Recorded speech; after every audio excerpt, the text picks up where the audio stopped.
সূর্য তখন ধীরে ধীরে পশ্চিম আকাশে ডুবে যাচ্ছিল। সীমান্তের বাতাসে ছিল অদ্ভুত এক চাপা উত্তেজনা। হঠাৎ করে ভেসে আসে চিৎকার, ধাক্কাধাক্কি আর উত্তপ্ত বাক্য বিনিময়ের শব্দ। খুঁটি উঠান, আমি বলছি খুঁটি তুলে ফেলেন, এখানে এই কাজ করতে পারবেন না। তুমি কে? অতিরিক্ত কথা বলবা না। বাংলাদেশের মাটিতে দাঁড়িয়ে দেশের বিরুদ্ধে কথা বলবেন না। এক মুহূর্তে যেন সীমান্তের নীরবতা ভেঙে পড়ে বিস্ফোরণের মতো। দুই দেশের সীমান্তরক্ষীদের চোখে চোখ, উত্তেজনায় থমথমে পুরো এলাকা। আর সেই মুহূর্ত থেকে শুরু হয় এক নতুন বার্তার জন্ম। বাংলাদেশ আর আগের বাংলাদেশ নেই। লালমনিরহাট সীমান্ত, দহগ্রাম 3 বিঘা করিডর। বহু বছর ধরে এই অঞ্চল শুধু ভৌগোলিক সীমারেখা নয়, রাজনৈতিক উত্তেজনা আর আধিপত্যের প্রতীক হিসেবেও পরিচিত।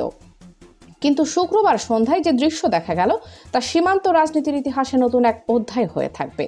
সূত্র বলছে, আন্তর্জাতিক সীমান্ত আইনের তোয়াক্কা না করে শূন্য রেখার খুব কাছাকাছি এলাকায় বাঁশের খুঁটি পুঁতে কাঁটাতারের বেড়া নির্মাণের চেষ্টা শুরু করে ভারতীয় বাহিনী। তাদের সঙ্গে ছিল শ্রমিক, কর্মকর্তা এবং বিপুল সংখ্যক সশস্ত্র সদস্য। তাদের ধারণা ছিল আগের মতো এবারও হয়তো বাংলাদেশ নীরব থাকবে, হয়তো কয়েকটা কূটনৈতিক চিঠি যাবে, কিছু আনুষ্ঠানিক প্রতিবাদ হবে, তারপর সব শান্ত হয়ে যাবে। কিন্তু সেই হিসাব এবার পুরোপুরি বদলে যায়। খবর পৌঁছাতেই দ্রুত ঘটনাস্থলে পৌঁছে যায় বিজিবির টহল দল। নেতৃত্বে ছিলেন সুবেদার সোলেমান আলী। তিনি সরাসরি গিয়ে কাজ বন্ধ করার নির্দেশ দেন। এই কাজ বন্ধ করেন, এখানে খুঁটি পুঁততে পারবেন না।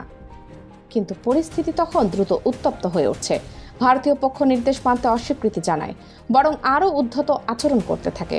আর ঠিক তখনই বদলে যায় পুরো দৃশ্যপট। সুবেদার সোলেমান আলীর এই এক ইশারায় মুহূর্তের মধ্যে বিজিবি সদস্যরা কৌশলগত অবস্থান নেয়। কয়েক সেকশনে ভাগ হয়ে ভারী অস্ত্র তাক করা হয় সামনের দিকে। পুরো এলাকা তখন রণক্ষেত্রের মতো। বাতাসে টানটান উত্তেজনা, ট্রিগারে আঙ্গুল, শুধু একটি নির্দেশের অপেক্ষা। এমন দৃশ্যের জন্য সম্ভবত প্রস্তুত ছিল না বিএসএফও। কয়েক মুহূর্ত আগেও যারা আধিপত্য দেখাচ্ছিল তারাই তখন প্রতিরক্ষামূলক অবস্থানে চলে যায়। স্থানীয়দের ভাষায়, এই প্রথম আমরা দেখলাম বিজিবি এক চুলো পিছু হটেনি। দহগ্রামের সাধারণ মানুষের মাঝে আতঙ্ক ছড়িয়ে পড়ে। দোকানপাট বন্ধ হতে শুরু করে। মানুষ দূর থেকে তাকিয়ে দেখে দুই দেশের সশস্ত্র সদস্যরা সরাসরি একে অপরকে লক্ষ্য করে দাঁড়িয়ে আছে। যে কোনো সময় ভয়াবহ সংঘর্ষ শুরু হতে পারত। কিন্তু সেই সংকটময় মুহূর্তেও বিজিবির অবস্থান ছিল কঠোর। বার্তা ছিল পরিষ্কার, বাংলাদেশের সীমান্তে অনুমতি ছাড়া কোনো স্থাপনা নয়। শেষ পর্যন্ত পরিস্থিতি এমন জায়গায় পৌঁছে যায় যে ব্যাটালিয়ন কমান্ডার পর্যায়ে জরুরি যোগাযোগ শুরু হয়। দীর্ঘ উত্তেজনার পর ভারতীয় পক্ষ নির্মাণ কাজ স্থগিত করার আশ্বাস দেয়। সন্ধ্যা গড়িয়ে রাত নামতেই ধীরে ধীরে পিছু হটতে শুরু করে বিএসএফ সদস্যরা। তারা নিজেদের ক্যাম্পে ফিরে যায়। আর সীমান্ত জুড়ে তখন একটাই আলোচনা, বাংলাদেশ এবার আর নীরব নেই। কিন্তু ঘটনাটা শুধু এখানেই শেষ হয়নি। সেদিন রাতেই আবারও নতুন উত্তেজনা ছড়িয়ে পড়ে পাটগ্রামের কুচলিবাড়ি সীমান্ত এলাকায়। গভীর রাত, চারদিকে ঘুটঘুটে অন্ধকার। ঠিক তখনই টহলরত বিজিবি সদস্যদের নজরে আসে একদল সন্দেহভাজন অনুপ্রবেশকারী। তারা সীমান্ত অতিক্রম করে বাংলাদেশের ভেতরে ঢুকে পড়েছিল বলে দাবি করা হয়।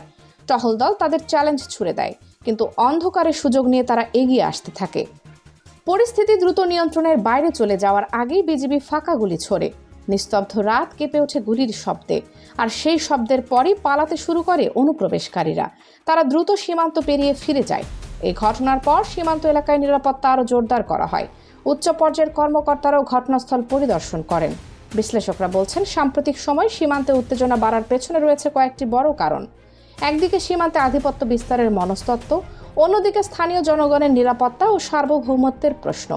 আর এই পরিস্থিতিতে বাংলাদেশ এবার অনেক বেশি কঠোর অবস্থান নিচ্ছে, এমন ধারণা তৈরি হয়েছে সাধারণ মানুষের মধ্যেও। স্থানীয় বাসিন্দারা বলছেন, আগে সীমান্তে অনেক ঘটনা ঘটলেও মানুষ এতটা দৃঢ় অবস্থান খুব কমই দেখেছে। এক বৃদ্ধ বাসিন্দার কথায়, আগে ভয় লাগতো, এখন মনে হয় কেউ অন্তত আমাদের হয়ে দাঁড়াচ্ছে। সীমান্তের এই উত্তেজনা অবশ্য নতুন নয়। এর আগেও একাধিকবার জিরো লাইনের কাছাকাছি নির্মাণ কাজ, খুঁটি পোতা কিংবা সীমান্ত লঙ্ঘনের অভিযোগ উঠেছে। কিন্তু এবার পরিস্থিতির নাটকীয়তা ছিল ভিন্ন, কারণ এবার সরাসরি শক্ত অবস্থান নেওয়া হয়েছে। এদিকে রাজনৈতিক বিশ্লেষকদের অনেকে বলছেন, পুরো দক্ষিণ এশিয়ার ভূ রাজনীতিতে সীমান্ত এখন বড় ইস্যু হয়ে উঠছে। আর বাংলাদেশ ভারত সম্পর্ক যতই কূটনৈতিকভাবে বন্ধুত্বপূর্ণ বলা হোক না কেন, মাঠের বাস্তবতা অনেক সময় ভিন্ন বার্তা দেয়।